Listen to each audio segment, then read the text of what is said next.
पुरुषोत्तम भगवान की जय। श्री शिवाय नमस्तुभ्यम। जय श्री कृष्ण। आज इस वीडियो में हम सभी श्रवण करेंगे गीता जी का 15वां अध्याय।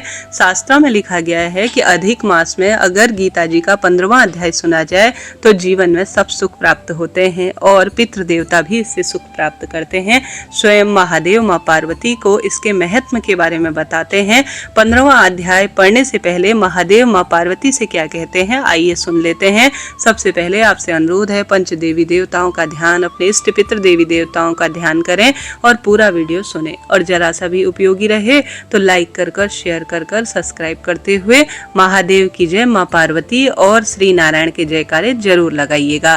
तो 15वां अध्याय सुनने से पहले महादेव माँ पार्वती से कहते हैं, हे पार्वती अब गीता के 15वें अध्याय का महत्व सुनो। गौड़ देश में कृपाण नाम का एक राजा था जिसके तलवार और धार से युद्ध में देवता भी परास्त हो जाते थे। उनका बुद्धिमान सेनापति शस्त्र और शास्त्र की कलाओं से पूर्ण भंडार भरा हुआ था। उनका नाम था सर्भमेंडु। उनकी भुजाओं में प्रचंड बल था। एक समय उस पापी ने राजकुमारों सहित महाराज का वध करके स्वयं ही राज्य करने का विचार किया। वह निश्चय ही कुछ ही दिनों बाद हैजे से शिकार होकर मर गया। थोड़े दिनों में परमात्मा अपने पूर्व कर्म के कारण सिंधु देश में एक तपस्वी घोड़ा हुआ। उसका पेट सटा हुआ था। घोड़े के लक्षणों का ठीक ठीक ज्ञान रखने वाले किसी वैश्य पुत्र ने बहुत सा मूल्य देकर उस अश्व को खरीद लिया और यत्न से उसके साथ उसके राजधानी तक ले आया। वैश्य कुमार वह अश्व राजा को देने को लाया था। यद्यपि राजा उस वैश्य कुमार से परिचित थे तथापि द्वारपाल ने जाकर उसके आगमन की सूचना दी। राजा ने पूछा किस लिए आए हो? तब उसने स्पष्ट उत्तर में जवाब दिया, देव सिंधु देश में एक उत्तम लक्षणों से संपन्न अश्व था जिसे तीनों लोक का एक रत्न समझकर मैंने बहुत सा मूल्य देकर खरीद लिया है। राजा ने आज्ञा दी उस अश्व को यहाँ लाया जाए। वास्तव में वह घोड़ा गुणों में उच्च श्रेष्ठ के समान था। सुंदर रूप का तो मानो एक घर ही था। शुभ लक्षणों का समुद्र जान पड़ रहा था। वैश्य घोड़ा ले आया और राजा ने उसे देखा। अश्व का लक्षण जानने वाले अमात्यों ने इसकी बड़ी प्रशंसा की। सुनकर राजा अपार आनंद में निर्मग्न हो गए और उन्हें वैश्य को मुंह मांगा स्वर्ण देकर तुरंत ही अश्व को खरीद लिया। कुछ दिनों बाद एक समय राजा शिकार खेलने के लिए उत्सुक होकर उसी घोड़े पर चढ़कर वन में गए। वहां मृगों के पीछे उन्होंने अपना घोड़ा बढ़ाया। पीछे पीछे से सब ओर से दौड़कर आते हुए समस्त सैनिकों का साथ छूट गया। वह हिरणों द्वारा आकृष्ट होकर बहुत दूर निकल गए। प्यास से उन्हें व्याकुल कर दिया था। तब वह घोड़े से उतरकर जल की खोज में यहाँ वहाँ निकलने लगे। घोड़े को तो उन्होंने वृक्ष के तने में बांध दिया था और स्वयं एक चट्टान पर चढ़कर देखने लगे। कुछ दूर जाकर उन्होंने देखा कि एक पत्ते का टुकड़ा हवा में उड़कर शिलाखंड पर गिरा हुआ है। उसमें गीता के 15वें अध्याय का आधा श्लोक लिखा गया है।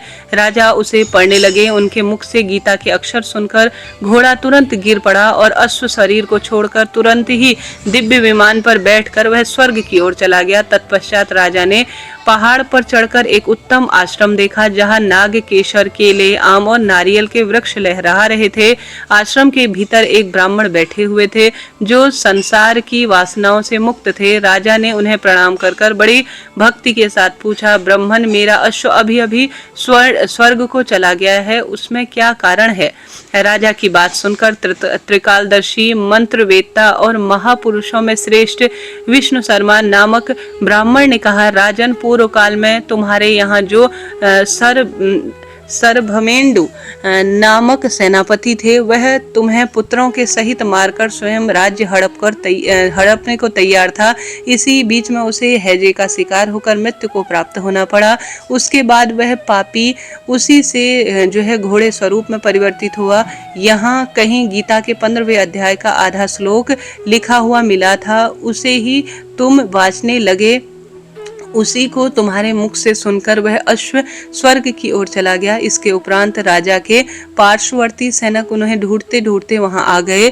उन सबके द्वारा ब्राह्मण को प्रणाम करके राजा प्रसन्नता पूर्वक वहां से चले गए और गीता के 15वें अध्याय के श्लोक अक्षरों से अंकित उस पत्र को बाच बाच कर प्रसन्न होने लगे। उनके नेत्र हर्ष से खिल उठे। घर आकर उन्होंने मंत्रवेत्ता मंत्रियों के साथ अपने पुत्र सिंहबल को राज्य सिंहासन पर अभिव्यक्त किया और स्वयं गीता जी के 15वें अध्याय के जप से विशुद्ध चित्त होकर उन्होंने मोक्ष प्राप्त किया और परम पद की प्राप्ति उन्हें हुई। प्रिय श्रोताजनों, यह तो महादेव इस 15वें अध्याय की महत्वता और इससे जुड़ी हुई कथा सुनाते हैं। अब आइए हम श्रवण करते हैं गीता जी का 15वां अध्याय। प्रेम से बोलिए श्री नारायण भगवान की जय, गीता माता की जय। गीता जी के 15वें अध्याय में भगवान बोले, आदि पुरुष परमेश्वर मूल रूप और ब्रह्मा रूप वाले शाखा वाले जिस संसार रूपी पीपल के वृक्ष को अविनाशी कहते हैं तथा वेद जिनके पत्ते कहे गए हैं, उस संसार रूपी वृक्ष को जो कि पुरुष मूल्य सहित तत्व को जानता है, वह वेद के तात्पर्य को जानने वाला है। उस संसार वृक्ष की तीनों गुणों रूप जल के द्वारा बड़ी हुई तथा विषय भोग वाली कोपलों वाली देव मनुष्य तथा त्रियक आदि योनि रूप शाखाएं नीचे की ओर सर्वत्र फैली हुई तथा मनुष्य लोक में कर्मों के अनुसार बांधने वाली अहंता ममता और वासना रूप जड़ें भी नीचे और ऊपर सभी लोक में व्याप्त हो रही हैं। इस संसार रूप वृक्ष स्वरूप कहा गया है, वैसा जहाँ विचार काल में नहीं पाया जाता है, क्योंकि न तो इसका कोई आदि है न कोई अंत है तथा न इसकी अच्छी प्रकार से स्थिति है। इसलिए इस अहंता ममता और वासना रूप अति दृढ़ मूल वाले संसार रूपी पीपल के वृक्षों को दृढ़ वैराग्य रूप शस्त्र द्वारा काटकर उसके पश्चात उस परम पद रूप परमेश्वर को भली भांति खोजना चाहिए, जिसमें गए हुए पुरुष फिर लौटकर संसार में नहीं आते और जिस परमेश्वर से इस पुरातन संसार वृक्ष की प्रवृत्ति विस्तार को प्राप्त हुई है, उसी आदि पुरुष नारायण के शरण में मैं हूँ। इस प्रकार दृढ़ निश्चय करके उस परमेश्वर का मनन और आदि ध्यान आसन करना चाहिए, जिसका मान और मोह नष्ट हो गया है। जिन्होंने आसक्त रूप दोष को जीत लिया है, जिनकी परमात्मा के स्वरूप में स्थिति नित्य रूप से है और जिनकी कामनाएं पूर्ण रूप से नष्ट हो गई है, वह सुख दुख नामक द्वंद्वों तथा विमुक्त ज्ञानी जन उस अविनाशी परम पद को प्राप्त करते हैं। जिस परम पद को प्राप्त होकर स्वयं मनुष्य लौटकर संसार में नहीं आता, उस स्वयं प्रकाश परम पद को न सूर्य प्रकाशित करता है, न चंद्रमा और न ही अग्नि, और उसका मेरा ही परम धाम है। इस देह में यह जीवात्मा मेरा ही सनातन अंश है और यही इन प्रकृति में स्थित मन और पांचों इंद्रियों का आकर्षण केंद्र कहता है। वायु गंध में स्थान में गंध को जैसे ग्रहण करने ले जाता है, वैसे ही देह आदि का स्वामी जीवात्मा भी जिस संसार का त्याग करता है, उससे इन मन सहित इंद्रियों को ग्रहण करके फिर जिस संसार को प्राप्त होता है उसमें जाता है। यह जीव आत्मा श्रोत्र चक्षु और त्वचा को तथा रसना घ्रास और मन को आश्रय करने वाली अर्थात इन सबके सहारे ही विषयों को सेवित करता है। संसार को छोड़कर जाते हुए को अथवा संसार में स्थित हुए को अथवा विषयों को भोगते हुए को, इस तीनों प्रकार के गुणों को युक्त हुए भी आजीवन अज्ञानी जन नहीं जानते। केवल ज्ञान रूप नेत्रों वाले विवेकशील ज्ञानी ही तत्व से जानते हैं। यत्न करने वाले योगी जन भी अपने हृदय में स्थित इस आत्मा को तत्व से जानते हैं, किंतु जिन्होंने अपने अंतःकरण को शुद्ध नहीं किया है, ऐसे अज्ञानी जन तो यत्न करते रह गए और इस आत्मा को नहीं जाने। सूर्य में स्थित जो तेज संपूर्ण जगत को प्रकाशित करता है तथा जो तेज चंद्रमा में है और जो अग्नि में है, उसमें तू मेरा ही तेज जान। मैं ही पृथ्वी में प्रवेश करने अपनी शक्ति के रूप में भूतों का धारण करने वाला हूँ और रस स्वरूप अर्थात अमृतमय चंद्रमा होकर संपूर्ण औषधियों को अर्थात वनस्पतियों को मैं पुष्ट करता हूँ। मैं ही सब प्राणियों के शरीर में स्थित रहने वाला प्राण हूँ और अपान से संयुक्त वैश्यानन अग्ररूप होकर 4 प्रकार की अग्नि को पचाता हूँ। मैं ही सब प्राणियों के हृदय में अंतर्यामी रूप में स्थित हूँ तथा मुझसे ही स्मृति, ज्ञान और अपोहन होता है और सब वेदों द्वारा मैं ही जानने योग्य हूँ तथा देवांतका का कर्ता और वेदों को जानने वाला मैं ही हूँ। इस संसार में नाशवान और अविनाशी भी ये 2 प्रकार के पुरुष हैं।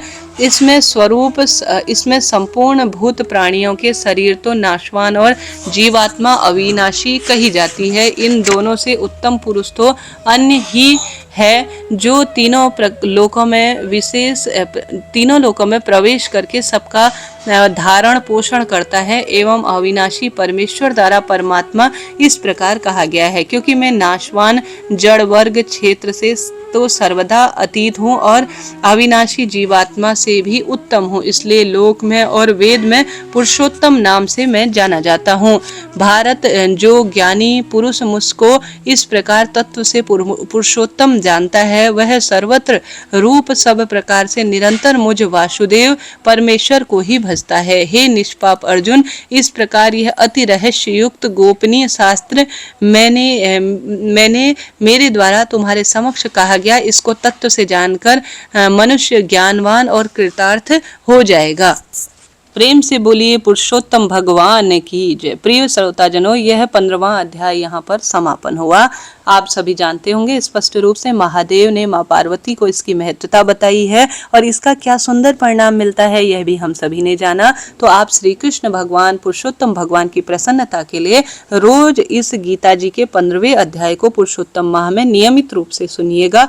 कहा जाता है अगर पुरुषोत्तम मास अधिक मास में गीता जी का 15वां अध्याय पढ़ा जाए, सुना जाए तो संपूर्ण श्रीमद् भगवद गीता पढ़ने का सुख मिलता है और वही श्रेष्ठ अनुभूति होती है। तो आप सभी रोज सुन सकते हैं या श्रेष्ठ तिथि पर जरूर सुने, लाभ होगा। अभी के लिए इतना ही। जरा सा भी श्रेष्ठ, रुचिकर और ज्ञानवर्धक रहा हो तो आप सभी चैनल से जुड़े, सब्सक्राइब करें। पुरुषोत्तम माह की नियमित कथा मैं रोज चैनल पर बताती हूँ। मैं बहुत इसको लंबा खींचकर आगे पीछे अपनी बात को जोड़कर अपने लिए वो कर इस तरह से नहीं, सीधे जो बात है वही मैंने आपको श्रेष्ठ रूप में बताई। आशा उम्मीद है आपके लिए यह जानकारी उचित उपयोगी रही होगी। आपकी क्या राय है जरूर बताइएगा। राधे राधे जी।